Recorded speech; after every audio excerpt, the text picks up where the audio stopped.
Friends, ఒక్కసారి ఊహించుకోండి, ప్రపంచంలోనే అతిపెద్ద ఎడారి, నిప్పులు వెదజల్లే ప్రదేశం, అదే సహారా డిజర్ట్. ఇక్కడి ఎండలో ఇసుకలు మంటల్లా వేడెక్కుతాయి. ఆ వేడికి అక్కడ పక్షులు కూడా దారి తప్పిపోతాయి. నీటి చుక్క కూడా దొరకని ఈ భూమిలో ఒకరోజు ఒక్కసారిగా 1 బిలియన్ టన్నుల తాగే నీటిని వదిలారు. అవును, మీరు విన్నది నిజమే. 1 బిలియన్ టన్నుల తాగే నీరు. సముద్రంలోని ఉప్పు నీరు కాదు. ఇదేదో తప్పిదం వల్ల జరిగింది కాదు. ఇది బాగా ఆలోచించి తీసుకున్న నిర్ణయం. ఇదొక ఇంజనీరింగ్ కళ, మానవ విప్లవం. కానీ ఈ నీరు ఎడారి ఇసుక నేలలో ప్రవహించిన తరువాత ఏం జరిగిందో చూసి అంతా ఆశ్చర్యపోయారు. వారిలా అవుతుందని అస్సలు ఊహించలేదు. ఇది ఎటువంటి కథ అంటే, మనిషి తెగింపుకు, ఇంజనీరింగ్ అద్భుతానికి ప్రకృతి ఇచ్చిన షాకింగ్ సర్ప్రైజ్లతో నిండి ఉంది. మరి ఇంకెందుకు ఆలస్యం, ఆ స్టోరీ ఏంటో, దాని వెనుకున్న అసలు కథ ఏంటో తెలుసుకుందాం రండి. ఇది ఈజిప్టుకు చెందిన మెగా ప్రాజెక్టు గురించి. ఈ ప్రాజెక్టు వల్ల ఈజిప్టు ఎడారి రూపమే మారిపోయింది. మరి వాళ్ళు ఇదంతా ఎందుకు చేశారు, వాళ్ళు ఊహించని జరిగిన పరిణామాలేంటో తెలుసుకుందాం. దానికంటే ముందు మీరు చేయవలసిందల్లా ఓ చిన్న పని. వీడియోకి లైక్ కొట్టి ఎక్కడ స్కిప్ చేయకుండా చూడండి. ఈజిప్షియన్లు కన్నా అతిపెద్ద కళ ద న్యూ వ్యాలీ ప్రాజెక్ట్. మనం ముందుగా తెలుసుకోవాల్సిన విషయం ఏంటంటే, ఈజిప్టు ఇంత పెద్ద రిస్క్ ఎందుకు తీసుకుంది అని. దీనికి సమాధానం ఈజిప్టు జియోగ్రఫీ అండ్ పెరిగే ఆ దేశ జనాభా. ఈజిప్టులో 95% మంది జనాభా నైలు నది పక్కనే ఉన్న కేవలం 5% భూమిలోనే నివసిస్తున్నారు. మిగతా 95% భూమి అంతా ఎడారి, రేగినేల, ఇసుక దిబ్బలు. వేల సంవత్సరాల నుండి ఈ నదే వాళ్లకు జీవనాధారం.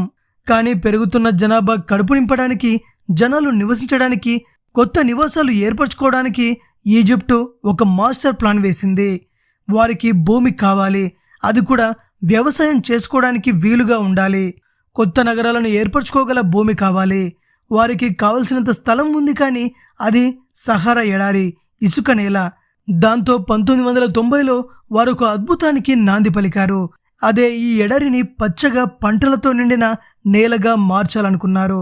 ఈ కళకు రూపమే ద న్యూ వ్యాలీ ప్రాజెక్ట్. దాన్ని తోష్కా ప్రాజెక్ట్ అని కూడా పిలుస్తారు. ప్లాన్ చాలా సింపుల్గా కనిపించింది, కానీ నిజంగా అది మానవ చరిత్రలోనే అతిపెద్ద సవాలు. నైలు నదిలోని నీటిని సహారా డిజర్ట్లోకి తీసుకెళ్లి అక్కడ పంటలు పండించాలి, కొత్త పట్టణాలు నిర్మించాలి. కానీ ఎలా? రేగి నేలలో నీటిని ఎలా ప్రవహింపజేస్తారు? అక్కడ వర్షం కూడా కరువే. అప్పుడు ఇంజనీర్స్ ఒక అద్భుతమైన ప్లాన్ వేశారు. అస్వాన్ హై డ్యామ్ వెనుక ఉన్న పెద్ద సరస్సు లేక్ నస్సర్, అదే ఈ ప్రాజెక్టుకి గుండె లాంటిది. అక్కడి నుండే నీటిని పంపు చేయడానికి ప్రపంచంలోనే అతిపెద్ద పంపింగ్ స్టేషన్లలో ఒకటైన ముబారక్ పంపింగ్ స్టేషన్ను నిర్మించారు.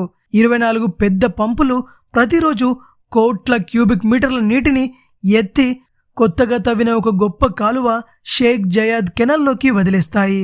ఆ కాలువను సహారా డిజర్ట్ మధ్యలోంచి ఏర్పాటు చేశారు. దాంతో అదొక కొత్త నదిలా మారింది.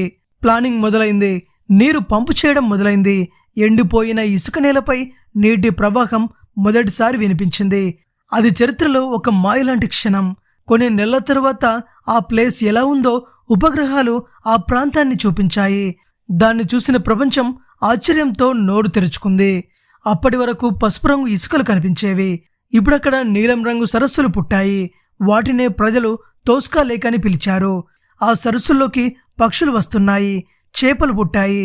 మరుభూమి మొదటిసారి జీవంతో నిండిపోయింది. సహారా డెత్ డిజర్ట్ అని పిలిచే నేల ఇప్పుడు జీవం పుట్టిన భూమిగా మారింది.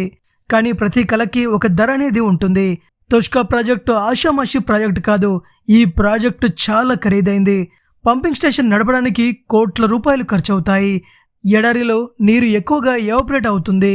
రేగి నేలల్లో ఉప్పు ఎక్కువగా ఉండడం వల్ల పంటలు సరిగా పండవు.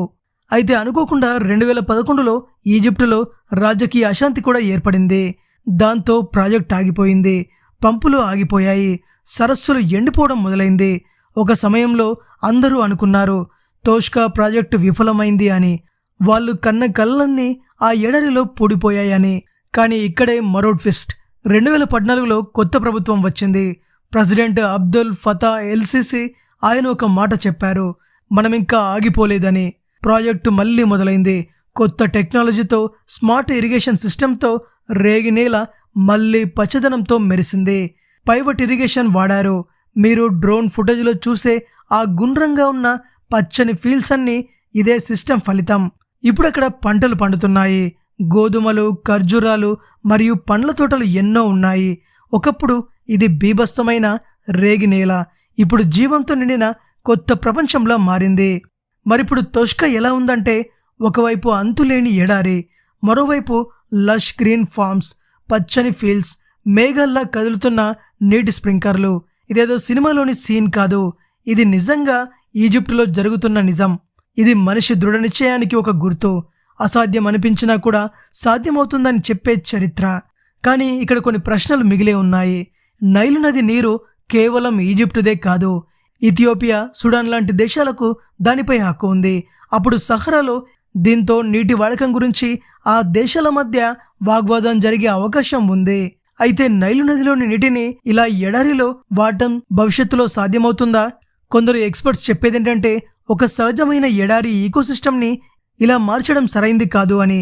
ప్రకృతి దీన్ని ఒప్పుకుంటుందా లేక మరోసారి తన శక్తిని చూపిస్తుందా అనేది ఫ్యూచర్లో తెలుస్తుంది. ఈజిప్టులో పంటలు పండడం వల్ల పేదవాళ్లకు పని దొరుకుతుంది, అందరికీ తిండి దొరుకుతుంది. అలాగే దేశం అభివృద్ధి చెందడానికి ఈ పంటల వల్ల వచ్చే లాభం కూడా వాటికి దోహదం చేస్తుంది. తోష్కా ప్రాజెక్ట్ ఇది కేవలం నీరు, రేగినేల కథ కాదు. ఇది మానవ సంకల్పం, ఇంజనీరింగ్ ప్రతిభ మరియు ప్రకృతి మిరాకిల్ కలయిక. ఒక దేశం తన భవిష్యత్తు కోసం ఎంత పెద్ద సాహసం చేయగలదో ఇది చూపించింది. మరియు మనిషి చేసిన ప్రతి ప్రయత్నానికి ప్రకృతి ఎప్పుడూ ఒక జవాబిస్తుందని మనం ఖచ్చితంగా గుర్తుంచుకోవాలి. తోష్కా ప్రాజెక్టు ముఖ్య ఉద్దేశం ప్రకృతిని జయించాలని కాదు, దానితో కలిసి ముందుకెళ్లాలనే ఒక మానవ ప్రయత్నం. కోసం తెలుగు బ్రెయిన్ ఛానల్ని తప్పక సబ్స్క్రైబ్ చేసుకోండి.